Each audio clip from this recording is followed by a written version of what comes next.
is we're going to be talking about, investments of what you can do in your 20s to really make you set for life. It's going to be a beautiful night. It's going to be an absolute beautiful. State lawyers. We're not financial advisors. So we can't legally tell you what to do with your money. But what we can do is we can give you lifelong experience. We have maybe about 50, 60 years worth of investing advice that we've gotten from our family, good friends. We all work with older people that are multi-millionaires, and they've pretty much said the same thing. We can kind of point you in the right direction of that. Yeah, it's we have been in the market for almost our entire life. We, like you said, my brother, we did grow up with these types of people. So, they did pass, which we talked about last stream. It's very, very important to pass the knowledge that you learn through your life. Yeah, when you learn, you teach. Yes. Yeah, Don't be so hard set to keep your knowledge to yourself. You need to learn. You need to teach what you know. So we're talking about investing and how to really get your nest egg in your 20s and 30s. If you don't get what you want in your 20s, there's always the 30s, which is now your time is running out in your 30s because realistically, you only really have about 30 years left of work. I mean, you could still do it. It's definitely possible, but you want to take advantage of compounding interest. And especially during these COVID times, compounding interest is going to really, really stack up, especially if the market is so freaking low right now. Super, super, super important to really, really start investing at a young age. I mean, you can invest as early as 17. You can have your parents put this in a fund for you or something. And if you have kids yourself, again, I am not giving you financial advice. I cannot legally give you financial advice. But if I had kids, I would definitely set up, I multiple accounts for my kids, and I would love for just that money to just grow throughout the periods of between 1 and 18. Imagine just having that money that you could, if you took like $2,000, $3,000 right now, and you invested into an X stock, 20 years, 18 years down the road. If you did your research before you bought the stock, it could possibly be worth maybe 4 or 5, 6 times, what you really, really paid for it. And I mean, that's a good start. But if you put $15,000 in by the age of 3, and that stacks up, goes up with the market, that's 17 years of market gains. So that 15,000 could go up to about 30 to 40,000, maybe even 50,000, depending on the market. Mm-hmm.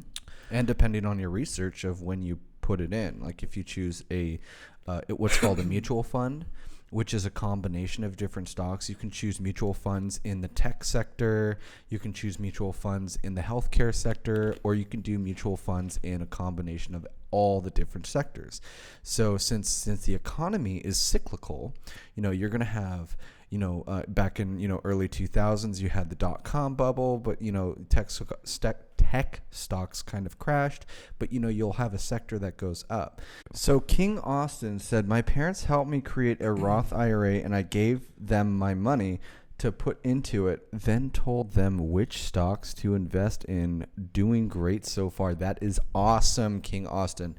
And that's what I absolutely love hearing, like that people that just can't get enough of the sweet gains from the markets or anything they invest. If you're 18 and you're if you're 20 years old and your net worth is $0, that's not bad. No, it's not bad. You should be living. You should be living off of top ramen. I mean, I was 23 years old buying 99-cent store pizzas. Yeah, and I was, I was great. I was happy. I was vibing. And the thing is, when you're 20 years old and you're eating ramen and you're bragging about it, people are not going to bat an eye. They're going to be like, "Oh, dude, that's awesome. I remember that. I remember those days. Yeah, I remember that was awesome. That was a great time of my life, man."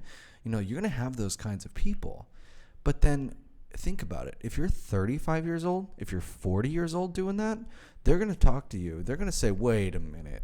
You haven't gotten your life straight, and that's why we need to have these kinds of discussions, because this stuff is not told in schools or not taught in schools unless you specifically seek out this knowledge. You can actually have negative net worth. Yes, you can. You can have be in debt up to your shoulders. Yeah, my net worth is negative $50,000 because I took out a student loan. On a Mustang GT. Oh, I'm sorry, not a student loan. A must be gay. No. Mustang GT. Oh, okay, Mustang. Sorry, did I say it wrong? Yeah. Mustang GT. Mustang GT. So yeah, that's just a basic accounting kind of thing. So yeah, definitely this is you're gonna have to get your finances in order, and let's actually start. Like, how do we do this? Like, once you turn 18, so we talked about how the parents can put away money for you, and then that can grow up to until you're the age of 18, and then you can finally withdraw that money. But the thing is once you see, if your parents did that for you, and once you see an account that's $75,000 that you didn't have a year ago, please don't spend it. That's the best feeling in the world. That money away. You Mm-hmm. need to put some of that money away. Keep putting that money away, because if you don't, you're gonna have nothing. And here's the fun thing about money: the more you have, the more money you're gonna make. Exactly, compounding interest. The more money you're gonna make. That's kind of where you want to get to, because when you're an uber or millionaire, you seem to become a magnet for money. You know, everything that you do, whether it's a business meeting or something, like, it's always going to be some sort of gain. And you know, it's just Jeff Bezos picking up a penny off the street, he loses a couple $1,000s, because his time just picking up that penny is worth so much more than picking up the penny. Where you guys should get to is get about $500,000 in your bank account. No, I'm serious. Get about $500,000 in your bank account. Put that in, invest it, and at an average return from 7 to 10% a year, that's 10% of 550,000. So you essentially make $50,000 a year just on interest. That's more than anyone can really put away. An average person can put away in their bank account. I just want to let you know, we are real estate agents in the Southern California area, and we specialize in this kind of stuff. And we see this all the time. And what we like to say is, you know, mortgages, you know, you not only get to write off the interest expense, and with a mortgage, especially, and I will post this in the chat, especially with an amortization chart, you will be paying more interest in the first few the first few years of the loan. So you can pretty much write off your entire mortgage against your income.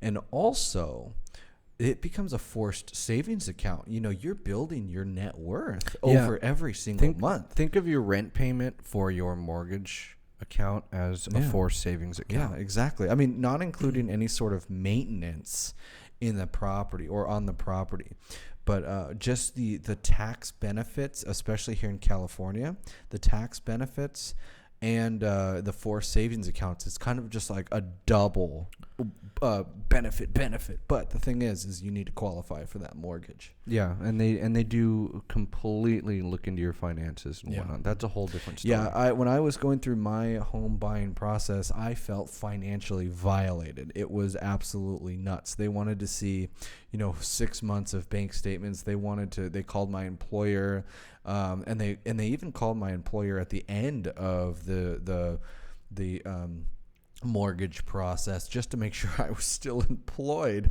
Yeah. And verification of employment. Yeah, you will feel financially violated at the end of doing the mortgage process, but it is all worth it. Everybody has to go through it who wants a house, and that's that. Yeah, side hustles should be something that you are passionate about, something that you really want to do, because not everybody is going to want to work for the same employer. What I mean by that is, actually, what I like to say is, don't make anyone else's dreams come true. When you are working for somebody, you are making their dreams come true. You want to make your dreams come true. All right? And that is where a side hustle comes in.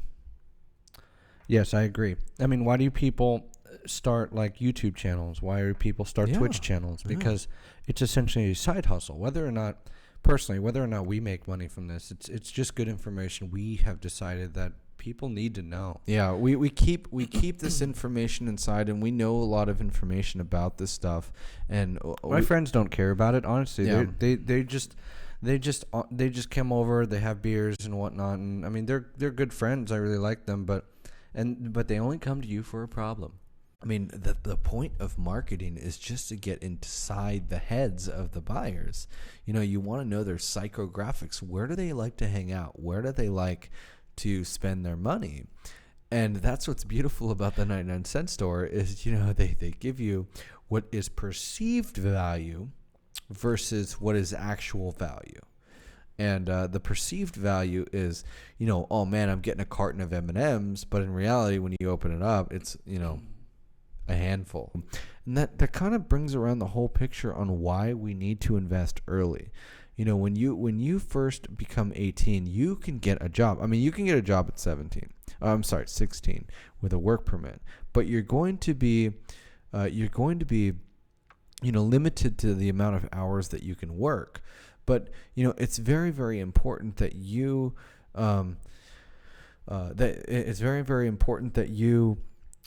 save money.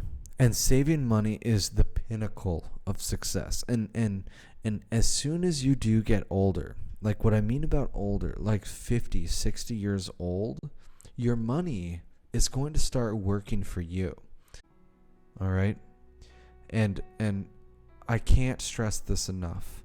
Compounding interest is going to benefit you the long run 100% of the time. Thank you for the stream, and I'm here to help you guys.